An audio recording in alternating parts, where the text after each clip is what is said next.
छी गे सुने घूमी घूमी सबके तू बाटै छी गे हमें मांगै छी तकिया डाटै छी गे हमें मांगै छी तकिया डाटै छी गे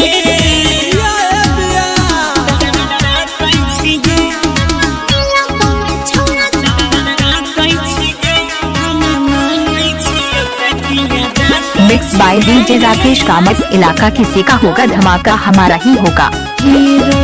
झूठो के रोजे तू निहारै छी रे बिहार में करबो गांव घर घूमी पर चारै छी रे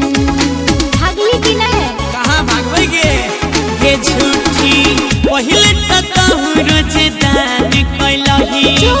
हमरा बेरी में असनान कैलही लॉलीपॉप घपा घप खुद चाटै छी गे लॉलीपॉप घपा घप खुद चाटै छी गे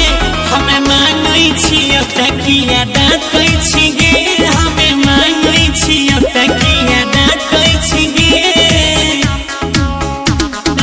डाटै छी गे नीना तोने छोड़ डाटै छी गे हमें मांगै छी तकिया डाटै छी गे